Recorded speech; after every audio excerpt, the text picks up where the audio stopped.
17 ವರ್ಷಗಳ ವೃತ್ತಿ ಜೀವನದಲ್ಲಿ ಮೊದಲ ಬಾರಿಗೆ ಕೆಟ್ಟ ಸಾಧನೆ ಬರೆದ ಕೊಹ್ಲಿ. ಹೌದು, 17 ವರ್ಷಗಳ ವೃತ್ತಿ ಜೀವನದಲ್ಲಿ ಮೊದಲ ಬಾರಿ ವಿರಾಟ್ ಕೊಹ್ಲಿ ಕೆಟ್ಟ ಸಾಧನೆ ಮಾಡಿದ್ದಾರೆ.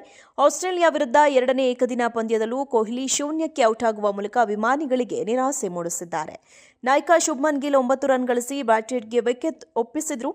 ನಂತರ ಬಂದ ಕೊಹ್ಲಿ 4 ಎಸೆತ ಎದುರಿಸಿ ಎಲ್ಬಿಗೆ ಔಟ್ ಆದರು. ಈ ಮೂಲಕ 17 ರನ್ಗಳಿಗೆ 2 ಅಮೂಲ್ಯ ವಿಕೆಟ್ಗಳನ್ನು ಭಾರತ ಕಳೆದುಕೊಂಡಿತು. 19ರಂದು ಪಾತ್ನಲ್ಲಿ ನಡೆದ ಪಂದ್ಯದಲ್ಲೂ ಕೊಹ್ಲಿ ಶೂನ್ಯಕ್ಕೆ ಔಟ್ ಆಗಿದ್ದರು. ಸರಣಿಯೊಂದರಲ್ಲಿ ಕೊಹ್ಲಿ ಸತತ 2 ಬಾರಿ ಶೂನ್ಯಕ್ಕೆ ಇಲ್ಲಿಯವರೆಗೆ ಔಟ್ ಆಗಿರಲಿಲ್ಲ. ಈ ಹಿಂದೆ 2021ರಲ್ಲಿ ಇಂಗ್ಲೆಂಡ್ ವಿರುದ್ಧ ನಡೆದ ಪಂದ್ಯದಲ್ಲಿ ಟೆಸ್ಟ್ ಮತ್ತು ಟಿ20 ಪಂದ್ಯದಲ್ಲಿ ಸತತ 2 ಬಾರಿ ಶೂನ್ಯಕ್ಕೆ ಔಟ್ ಆಗಿದ್ದರು. ಈ ಪಂದ್ಯದಲ್ಲಿ 0 ಸುತ್ತುವ ಮೂಲಕ ಕೊಹ್ಲಿ ಏಕದಿನದಲ್ಲಿ ಒಟ್ಟು 40 ಬಾರಿ ಶೂನ್ಯಕ್ಕೆ ಔಟ್ ಆಗಿದ್ದಾರೆ. ವಿರಾಟ್ ಕೊಹ್ಲಿ ಜುಲೈ 3ರಂದು ಐಪಿಎಲ್ ಫೈನಲ್ ಪಂದ್ಯದ ಬಳಿಕ ಯಾವುದೇ ಟೂರ್ನಿಯಲ್ಲಿ ಭಾಗವಹಿಸಿರಲಿಲ್ಲ. ಐಪಿಎಲ್ ಬಳಿಕ ಕೊಹ್ಲಿ ಕುಟುಂಬದ ಸದಸ್ಯರ ಜೊತೆಗೆ ಯುಕೆಗೆ ಹೋಗಿದ್ರು. ಅಲ್ಲಿ ಫಿಟ್ನೆಸ್ ಕಾಪಾಡಿಕೊಂಡಿದ್ದರೂ ಪಂದ್ಯದ ಅಭ್ಯಾಸ ಮಾಡಿಕೊಂಡಿರಲಿಲ್ಲ. ಒಟ್ಟು 3 ಪಂದ್ಯಗಳ ಸರಣಿಯಲ್ಲಿ ಮೊದಲ ಪಂದ್ಯವನ್ನ ಆಸ್ಟ್ರೇಲಿಯಾ ಜಯಗಳಿಸಿದೆ.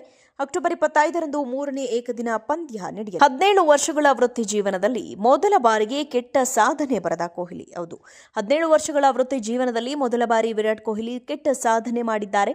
ಆಸ್ಟ್ರೇಲಿಯಾ ವಿರುದ್ಧ ಎರಡನೇ ಏಕದಿನ ಪಂದ್ಯದಲ್ಲೂ ಕೊಹ್ಲಿ ಶೂನ್ಯಕ್ಕೆ ಔಟ್ ಆಗುವ ಮೂಲಕ ಅಭಿಮಾನಿಗಳಿಗೆ ನಿರಾಸೆ ಮೂಡಿಸಿದ್ದಾರೆ.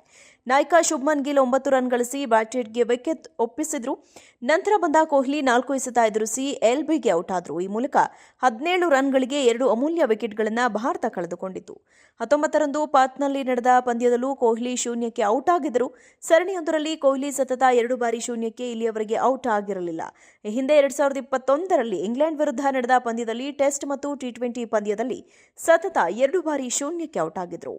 ಈ ಪಂದ್ಯದಲ್ಲಿ 0 ಸುತ್ತುವ ಮೂಲಕ ಕೊಹ್ಲಿ ಏಕದಿನದಲ್ಲಿ ಒಟ್ಟು 40 ಬಾರಿ ಶೂನ್ಯಕ್ಕೆ ಔಟ್ ಆಗಿದ್ದಾರೆ. ವಿರಾಟ್ ಕೊಹ್ಲಿ ಜುಲೈ 3ರಂದು ಐಪಿಎಲ್ ಫೈನಲ್ ಪಂದ್ಯದ ಬಳಿಕ ಯಾವುದೇ ಟೂರ್ನಿಯಲ್ಲಿ ಭಾಗವಹಿಸಿರಲಿಲ್ಲ. ಐಪಿಎಲ್ ಬಳಿಕ ಕೊಹ್ಲಿ ಕುಟುಂಬದ ಸದಸ್ಯರ ಜೊತೆಗೆ ಯುಕೆಗೆ ಹೋಗಿದ್ರು. ಅಲ್ಲಿ ಫಿಟ್ನೆಸ್ ಕಾಪಾಡಿಕೊಂಡಿದ್ದರೂ ಪಂದ್ಯದ ಅಭ್ಯಾಸ ಮಾಡಿಕೊಂಡಿರಲಿಲ್ಲ. ಒಟ್ಟು 3 ಪಂದ್ಯಗಳ ಸರಣಿಯಲ್ಲಿ ಮೊದಲ ಪಂದ್ಯವನ್ನ ಆಸ್ಟ್ರೇಲಿಯಾ ಜಯಗಳಿಸಿದೆ.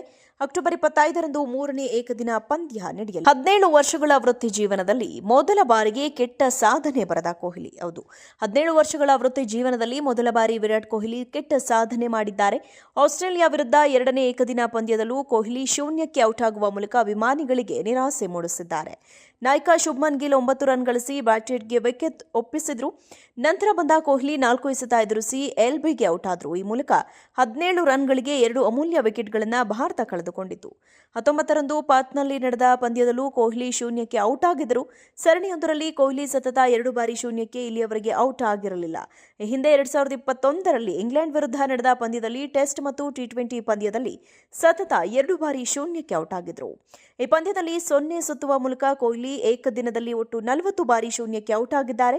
ವಿರಾಟ್ ಕೊಹ್ಲಿ ಜುಲೈ 3ರಂದು ಐಪಿಎಲ್ ಫೈನಲ್ ಪಂದ್ಯದ ಬಳಿಕ ಯಾವುದೇ ಟೂರ್ನಿಯಲ್ಲಿ ಭಾಗವಹಿಸಿರಲಿಲ್ಲ. ಐಪಿಎಲ್ ಬಳಿಕ ಕೊಹ್ಲಿ ಕುಟುಂಬದ ಸದಸ್ಯರ ಜೊತೆಗೆ ಯುಕೆಗೆ ಹೋಗಿದ್ರು. ಅಲ್ಲಿ ಫಿಟ್ನೆಸ್ ಕಾಪಾಡಿಕೊಂಡಿದ್ದರೂ ಪಂದ್ಯದ ಅಭ್ಯಾಸ ಮಾಡಿಕೊಂಡಿರಲಿಲ್ಲ. ಒಟ್ಟು 3 ಪಂದ್ಯಗಳ ಸರಣಿಯಲ್ಲಿ ಮೊದಲ ಪಂದ್ಯವನ್ನ ಆಸ್ಟ್ರೇಲಿಯಾ ಜಯಗಳಿಸಿದೆ. ಅಕ್ಟೋಬರ್ 25ರಂದು 3ನೇ ಏಕದಿನ ಪಂದ್ಯ ನಡೆಯಲಿದೆ.